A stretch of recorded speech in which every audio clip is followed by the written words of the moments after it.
Welcome back guys to our channel. If you are new here please do subscribe. अगर आप channel पे नए हो तो प्लीज सब्सक्राइब जरूर कर दो। So today we are going to see the next question in our C programming series, that is C program to find the GCD of two numbers. बहुत ही सही क्वेश्चन है। जीसीडी मतलब क्या? बचपन में सीखा होगा जीसीडी। ऐसे नाम से तो कुछ ऐसा रोग टाइप लगता है भाई, कुछ बीमारी है। बट जीसीडी क्या होता है? इसका लॉन्ग फॉर्म मैं भी भूल गया। आई थिंक सर्च करने का यार गूगल है अपने पास। जीसीडी ऑफ टू नंबर्स, ये तो टू नंबर्स का ही होता है। GCD long form greatest common divisor, ऐसे कुछ तो आई थिंक है। ओके, आपको पता है तो कमेंट में डाल दो यार। Yes, greatest common divisor. So GCD का लॉन्ग फॉर्म क्या है? Greatest common divisor. इसका मतलब ही इसमें समझ में आता है। डिवाइजर मतलब क्या कि जो भी नंबर है उसको जिन जिन नंबर से डिवाइड हो सकता है, लाइक 1 से कंप्लीट डिवीजन होता है। इस 19 प्राइम नंबर है तो 19 को सिर्फ 1 और 19 से ही डिवाइड हो सकता है। तो इसके ये दो ही डिवाइजर्स है। ओके, तो डिवाइजर्स ये होता है। तो चलो अभी मैं एग्जांपल लेता हूँ। तो मेरे पास 36 एक नंबर है एंड 60 एक नंबर है। तो ये दोनों हमारे इनपुट है। दो इनपुट आएंगे हमारे यूज़र के पास से। तो हमें इन दोनों का जीसीडी फाइंड करना है। इन दोनों नंबर का जीसीडी क्या हो सकता है? जीसीडी मतलब क्या? Greatest common divisor. तो पहले नॉर्मली अभी हम जैसे देखते हैं 36, तो 36 के डिवाइजर कितने हैं? 36 के डिवाइजर्स देखो, 1 से डिवाइड हो सकता है 36 को, कंप्लीटली डिवीजन ना, मतलब जिसका रिमाइंडर 0 आना चाहिए। बाकी भी बोलते हैं बाकी 0 आना चाहिए, जिसका रिमाइंडर कुछ बचना ही नहीं चाहिए। तो वैसे डिवाइजर्स। ओके, 1 से कम्प्लीटली डिवीजन होता है इसका। उसके बाद 2 से भी होता है, 3 से भी होता है। ओके, 36 डिवाइड बाई 3 12 आता है, करेक्ट। तो ये सभी इसके डिवाइजर्स है। 3 आता है, फिर उसके बाद 4 से भी जाता है, 6 से भी जाता है, 6 भी जाता है, 9 से भी जाता है। ओके, अभी ये 9 इंटू 4। ओके, ये इस ऐसे उल्टा लिख सकता है। ये 6 से जाता है, 9 इंटू 4 36, 12 इंटू 3 36। तो ये सभी डिवाइजर्स है, मतलब ये जो नंबर्स है ना, इनसे कंप्लीटली डिवीजन हो सकता है, करेक्ट। ये है हमारे डिवाइजर ऑफ n1, जो भी हमारा 36 है। अभी n2 के लिखते हैं हम। n2 में देखो होगे 1 से जा सकता है, 2 से भी जाता है, 3 से भी जाता है, 4 से भी जाता है, 5 से भी जाता है, 6 से भी जाता है, 7 से नहीं जाता इसको, 8 से भी नहीं जाता, 9 से भी नहीं जाता, 10 से जाता है। ओके, 10 से जाता है। ओके, 10 तो दोनों 10 इंटू 10 10 से जाता है। उसके बाद 6 के लिए ये क्या है? सॉरी, 10 से जाता है, मतलब 6 इंटू 10 60 जाता है। Okay, 6 and 10।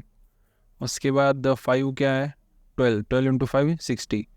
ये अपन डिवाइजर्स निकाल रहे हैं, अभी आप कंफ्यूज मत हो जाओ। नॉर्मली मतलब 60 से किसको कंप्लीटली डिवीजन होता है वो हम निकाल रहे हैं। 2 से लाइक कंप्लीट डिवीजन होता है 30।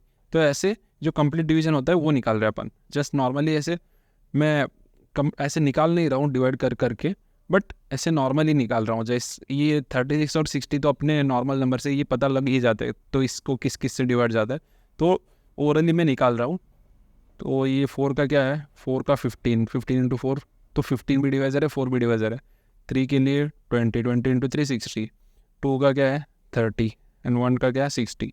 तो ये n2 जो है अपना 60, तो इसके इतने डिवाइजर्स। ओके, ये अभी हमने डिवाइजर्स फाइंड किया। अभी मैंने जो किया वो ओरली किया, बिकॉज मुझे पता था कि ये 60 जो नंबर है इसको किस किस से डिवाइड हो सकता है।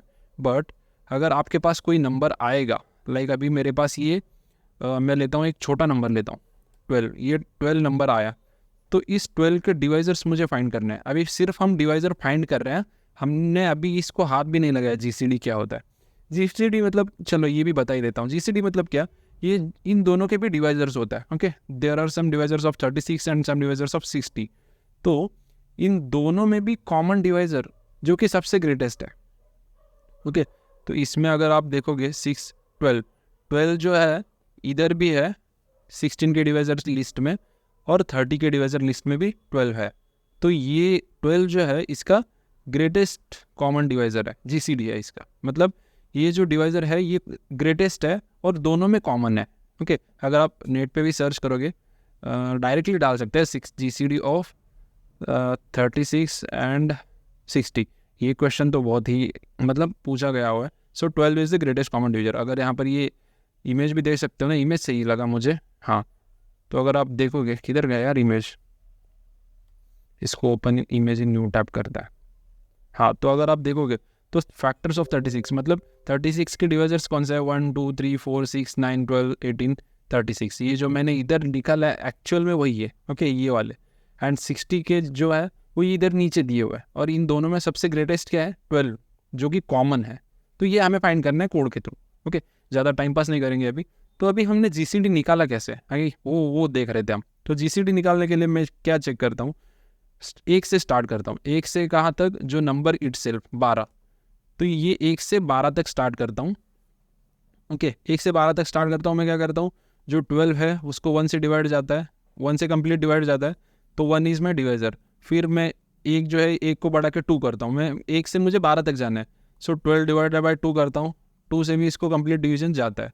फिर मेरा आगे का नंबर क्या है, 12 डिवाइड बाई 3, 3 से भी इसको कंप्लीट डिवीजन जाता है। 12 डिवाइड बाई 4, 4 से भी इसको कंप्लीट डिवीजन जाता है। 12 डिवाइड बाई 5, ये रॉन्ग केस है, इसमें नहीं जाता। 12 डिवाइड बाई 6, इसमें भी कंप्लीट डिवीजन जाता है, तो ये भी डिवाइजर है हमारा 6p। 12 डिवाइडेड बाई 7, सो ये भी रॉन्ग है, मतलब इसमें भी पूरा डिवीजन नहीं होता, रिमाइंडर बचता है। फिर क्या है, 12 डिवाइडेड बाई 8, ये इसमें भी कंप्लीट डिवीजन नहीं होता, this is also not an divisor. 12 divided by 9, ये भी नहीं जाता, तो ये भी रॉन्ग है। 12 डिवाइडेड बाई 10, ये भी नहीं जाता। 12 डिवाइडेड बाई 11, ये भी नहीं जाता। 12 डिवाइडेड बाई 12, यस, इससे कंप्लीट डिवीजर है। तो ये जिनको भी ये कंप्लीट डिवीजन गया है ना, दीज आर माई डिवाइजर। तो इसके लिए हमने क्या फॉलो किया, बेसिक थिंग क्या किया, हमने क्या किया, 1 से लेके जो नंबर इटसेल्फ है उस तक हम इटरेट करते गए, ओके, उससे इटरेट करते गए। एंड हमने हर बार डिवीजन करके चेक किया कि रिमाइंडर 0 बच रहा है क्या, ओके। लाइक अभी 1 से अगर मेरा रिमाइंडर 0 बचता है तो 1 इज़ माई डिवीजर। 2 से मेरा रिमाइंडर 0 बचता है तो 6 is my 2 is my divisor. अगर 3 से मेरा रिमाइंडर 0 बचता है तो 3 is my divisor, like that, समझ गए। तो ये जीसीडी के एग्जाम्पल के लिए मैंने ये लिख के रखा था, ये अभी इसकी कुछ ज़रूरत नहीं है, ये समझ ही गए होंगे आप जीसीडी होता क्या है, ओके। तो ये तो समझ गए आप कि क्या क्या कैसे किया हमने नॉट जीसीडी फाइंड किया। अभी एग्जैक्टली हमने जीसीडी फाइंड किया ही नहीं है। अभी हम क्या किया, हमने ये जो नंबर है हमारा, ये जो नंबर है सिंगल नंबर, उसके डिवाइजर्स फाइंड किए। सो तो इधर मैं लिखता हूँ टू फाइंड डिवाइजर्स, तो हमें क्या करना पड़ेगा, from 1 to the number itself. तो हर बार मुझे क्या करना है, हर बार मैं चेक करूँगा जो भी मेरा n1 है, मैं n1 बड़ा लिखता हूँ। तो n1 मॉड्यूल का सिंबल क्यों यूज़ करता है, तो ये रिमाइंडर चेक करने के लिए हम यूज़ करते हैं। तो इसमें एक्चुअल हम डिवीजन नहीं करते। n1 मॉड्यूल i, जो भी हम i इटरेट कर रहे हैं, i इक्वल टू 1 से इटरेट कर रहे हैं स्टार्ट, तो वो 0 0 है क्या चेक कर रहा है। अगर वो 0 0 है तो हमारा i जो है, okay, i is my divisor, okay. ये हो गया, ये बेसिक हो गया। तो n1 के लिए हम ऐसे डिवीजर फाइंड कर सकते हैं, नॉट n1, दोनों के लिए हम ऐसे ही डिवीजर फाइंड कर सकते हैं। तो n2 भी आ गया अभी हमारे केस में। अभी हम जीसीडी वाले लॉजिक को देखते हैं। अभी n2 भी आ गया। बेसिकली हमारा पहला लॉजिक क्या था, डिवीजर फाइंड करने के लिए हम 1 से लेके n तक इटरेट करेंगे एंड हर बार चेक करेंगे कि उसका रिमाइंडर 0 आता है क्या, एंड अगर रिमाइंडर 0 आता है तो वो डिवीजर है। अभी हमें क्या करना है, हम इसके साथ साथ n2 का भी डिवाइजर चेक करेंगे। n2 divided by i equal to 0। अभी आप सोचोगे ये डायरेक्ट कैसे लिख दिया। जैसे हम n1 का चेक करने के लिए मुझे 1 से लेके n1 तक जाना पड़ेगा, वैसे n2 का चेक करने के लिए मुझे सेम 1 से लेके n2 तक जाना पड़ेगा, करेक्ट, इतनी सी बात है। तो इधर जैसे मैं जो भी मेरा n1 है, n1 तक जा रहा हूँ, वैसे मैं इधर क्या करूँगा, मेरा जो i है वो मैं n2 तक भी लेके जाऊँगा, ओके। ये इतना समझ में आ गया। मतलब दोनों हम एट अ टाइम इटरेट करेंगे, बिकॉज दोनों में हमारा जो नंबर है डिवाइड करने का, जिसके साथ हम रिमाइंडर फाइंड कर रहे हैं, वो सेम ही है। मतलब i हमारा दोनों में सेम ही है, तो हमें दोनों अलग अलग इटरेट करने की ज़रूरत नहीं है, वो हम एक ही फॉर लूप में इटरेट कर सकते हैं, ओके। सो अभी चलो प्रॉपर लिखते हैं थोड़ा सा। फॉर i इक्वल टू 1 करते हैं, मुझे 1 से स्टार्ट करना है, and i is less than और इक्वल टू n1 करता हूँ। मुझे अभी मेरा 36 एंड 60 है, ये दोनों के केस में हम ये कोड का ड्राई रन करता है 36 एंड 60। तो आई मेरा n1 तक जाना चाहिए, 1 से लेके n1, this is my n1 and this is my n2 and मेरे कंडीशन में दोनों डाल रहा हूँ मैं।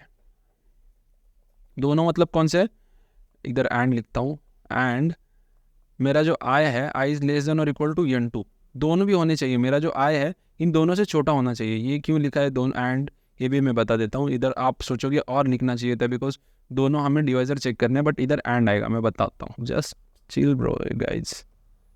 हाँ ओके, ये फॉर लूप लिखा, हाँ अभी लॉजिकल है, अभी एंड की बात मैं बताता हूँ। ओके, तो जब भी आप GCD फाइंड करते हो, ओके लाइक अभी 36 और 60 है, तो इन 36 और 60 में GCD मैक्सिमम क्या हो सकता है, मतलब दोनों में कॉमन डिवाइजर क्या हो सकता है। ओके, मोस्ट जो भी नंबर है उसका एक और वो खुद नंबर इटसेल्फ, ये दोनों क्या हो सकता है, ये दोनों उसके डिवाइजर हो सकता है। प्राइम नंबर के भी यही होता है, प्राइम नंबर में भी minimum 1 and the number itself, ये दो डिवाइजर हो सकता है। ओके, इतनी बात क्लियर है। बाकी बीच में जितने भी आ सकते हैं वो आने दो, बाकी ये आपको करंटली ये याद रखना है, 1 नंबर इटसेल्फ एंड 1 ये दोनों डिवाइजर होते ही है, पक्का होता है। ओके, तो मैं जब GCD फाइंड करूंगा, ओके GCD फाइंड करने के लिए क्या, मुझे इन दोनों में से कॉमन ग्रेटेस्ट डिवाइजर, मतलब जो भी ग्रेटेस्ट होगा, ओके तो ये जो 36 लेस देन 60 है करंटली, ओके सो जो मेरा ग्रेटेस्ट कॉमन डिवाइजर है वो ग्रेटेस्ट कॉमन डिवाइजर 36 के बीच में ही होगा, बिकॉज ये जो 36 का डिवाइजर का जो एरिया है, मतलब उसके डिवाइजर हो सकते हैं वो 1 to 36 में ही होंगे, इसके आगे तो होंगे नहीं, करेक्ट। तो अगर मुझे मेरा n1 36 कंप्लीट हो गया, इसके बाद मैं डिवाइजर चेक करूंगा नहीं, GCD चेक करूंगा ही नहीं, बिकॉज 36 में मेरा ग्रेटेस्ट डिवाइजर कौन सा होगा, 36 ही होगा। अभी मुझे कॉमन नहीं है, ये 36 इधर नहीं है, बट मेरा ग्रेटेस्ट डिवाइजर क्या है, 36 ही है, इसके आगे जा ही नहीं सकता। तो इसके लिए इधर एंड कंडीशन डाला है, मतलब जब मेरा आई 1 से लेके 36 तक आएगा, ओके तो 37 चेक करने की ज़रूरत है ही नहीं GCD के लिए, बिकॉज 37 GCD हो ही नहीं सकता। तो इसके लिए इधर एंड कंडीशन डाला है, समझ रहे हो आप। मतलब जब भी डिवाइजर्स होता है 1 और नंबर इटसेल्फ होता है, एंड अगर नंबर ऑलरेडी दूसरे नंबर से छोटा है तो इस नंबर से आगे जाके हमें चेक करने की ज़रूरत नहीं है। मुझे 60 को 37 से डिवाइड करके चेक करने की ज़रूरत है ही नहीं, बिकॉज मुझे पता है कि 36 ही मैक्सिमम डिवाइजर हो सकता है, बिकॉज दूसरा जो नंबर है ये 36 इटसेल्फ है, इसके आगे उसके डिविजर्स हो नहीं सकते। सो GCD can not be greater than this number itself, जो भी छोटा है, करेक्ट। ये बात समझ में आ गई। तो चलो अभी आगे वाला कोड देखते हैं। आगे का तो कोड सिंपल ही है, जैसे वो ऊपर ही लिखा था। ओके, ऊपर क्या लिखा था हमने, अभी इधर देखो आप, ऊपर क्या लिखा था। तो जो भी नंबर आएगा, ओके n1 को मैं चेक करूँगा करंट मेरा जो आई है उसके साथ मेरा रिमाइंडर 0 आता है क्या। ओके, मतलब ये मेरा जो n1 है, n1 के साथ मेरा जो आई है, करंट आई में अभी 1 2 3 जैसे इंक्रीमेंट होता जाएगा उतने आते रहेंगे आई में, जब तक ये कंडीशन हमारा सेटिस्फाई होता है। ओके, तो अगर मेरा आई जो है n1 के लिए मेरा आई डिवाइजर है, एंड मेरा जो आई है n2 के लिए भी डिवाइजर है। ओके, अगर दोनों के लिए भी मेरा आई डिवाइजर बनता है, मतलब रिमाइंडर 0 रह रहा है, तो उस केस में मैं क्या करूँगा, मेरा जो GCD है एक वेरिएबल लूँगा, GCD equal to i set कर दूंगा। ओके, GCD नाम का एक मेरा इंटीजर वेरिएबल होगा जो करंटली 0 और 1 को सेट कर सकते हैं अपन। तो मैं GCD को वो जो वैल्यू है जिसके साथ डिवाइड हो रहा है वो सेट करूँगा। तो चलो अभी इसको ड्राई रन करते हैं। तो पहले केस में मेरा आई क्या है 1 36 और 60 दोनों को भी, ये ऐसे लिखता हूँ मैं, 36 और 60 दोनों को भी डिवाइजर है, तो मेरा अभी GCD क्या सेट होगा, GCD में मेरा 1 सेट होगा। उसके बाद आई बढ़ेगा एंड ये कंडीशन अभी 36 तक तो मेरा आई का कंडीशन छूटेगा ही नहीं। ओके, 36 तक तो वो जाएगा ही जाएगा, बिकॉज ये जो n2 है, n2 60 है, तो ये कंडीशन हर बार ट्रू ही है, बट ये कंडीशन पहले ब्रेक होगी, बिकॉज हमारा जो आई है इंक्रीमेंट होके 36 तक आएगा, उसके आगे वो ये कंडीशन फॉल्स देगा, तो ये एंड कंडीशन फॉल्स देगा, लूप इटरेट करना बंद होगा फॉर लूप। ओके, तो 1 हो गया। उसके बाद 2 के लिए अभी चेक करता है, 2 दोनों के लिए भी डिवाइजर है, तो 2 अभी करंटली जो मेरा GCD बैठेगा वो 2 बैठेगा। ओके, बिकॉज 2 से डिविजिबल है। फिर 3 भी दोनों में डिविजिबल है, तो मेरा करंट GCD फिर से सेट होगा इफ कंडीशन में 3। 4 भी मेरा दोनों में भी है, ओके तो 4 मेरा जीसीडी में सेट होगा, मतलब जब तक ये दोनों डिवाइजर कर सकता है तब तक वो कंडीशन सेट होगा। तो फाइनली जब ये 12 आएगा, 12 के लिए ये भी डिवाइजर है, 60 भी डिवाइजर है, दोनों भी सेट है, तो जीसीडी मेरा 12 सेट हो जाएगा। ओके एक बार मेरा 12 सेट हो गया, उसके बाद मेरे कुछ ऐसे आए है ही नहीं, मतलब 13 से डिवाइड नहीं होता दोनों को भी, 14 से भी नहीं होता, 15 से भी सिर्फ 60 को डिवाइड होता है, बट 36 को डिवाइड नहीं होता, 16 को भी नहीं होता दोनों से, 20 को भी दोनों से नहीं होता। तो 12 इज़ माई ग्रेटेस्ट वन। बाकी इटरेट होते जाएंगे, बट मेरा जो इफ़ का कंडीशन है वो लास्ट में सिर्फ 12 को सेट होगा। सो इसलिए मेरा जो जीसीडी है वो 12 को सेट होगा, इसके आगे वो फिर से रीसेट नहीं होगा। तो 12 इज़ माई जीसीडी और लास्ट को हम इस जीसीडी को प्रिंट करेंगे। So this is the basic concept जो कि हम जीसीडी हमने बचपन में सीखा है कि जीसीडी होता क्या है, उसके हिसाब से हमने ये फॉर लूप से जीसीडी प्रिंट किया है। तो चलो अब इसका कोड देखते हैं। तो ऑलरेडी स्टार्टर कोड है, ये हमने वेरिएबल लिया है, ये n1 n2 i and GCD. I iterate करने के लिए जीसीडी में हम नंबर स्टोर करेंगे, जो भी हमारा जीसीडी हर बार अपडेट होता रहेगा, तो वो जीसीडी स्टोर करने के लिए वेरिएबल लिया है। प्रिंटफ में 2 इंटीजर्स मांगा है यूज़र से, वो दे देता है यार, 2 ले ले n1 एंड n2, उन दोनों को फॉर्मेट स्पेसिफायर यूज़ करके 2 नंबर्स लिए है n1 एंड n2। फिर उसके बाद फॉर लूप का कंडीशन डाला है, हम कहाँ से इटरेट करने वाले हैं, 1 से इटरेट करने वाले हैं। सो 1 से इटरेट करके हम n1 से less then I and n2 से लेस देन आई तक इटरेट करेंगे, दोनों में एंड कंडीशन डाला है। जो भी नंबर छोटा होगा तो उस नंबर पे वो ब्रेक कंडीशन होगा, उसके आगे जाएगा नहीं। एंड इफ़ कंडीशन में चेक किया कि अगर मेरा आई जो है दोनों से भी डिवाइजर है, मतलब दोनों से भी कंप्लीटली डिविजिबल है, तो मैं जीसीडी आई को सेट कर देता हूँ एंड लास्ट में जीसीडी हमने प्रिंट किया है। तो चलो अब इसको रन करके देखते हैं। सी gcd.c.a.out। तो मैं 36 और 60 का ही देखते हैं। सो 12 इज़ द जीसीडी। अभी कुछ तो रैंडम नंबर देखते हैं, 145 लिखा है सॉरी, एंड 66। तो इसका जीसीडी देखता है। सो इसका जीसीडी करंटली क्या है, 1 आ रहा है। ओके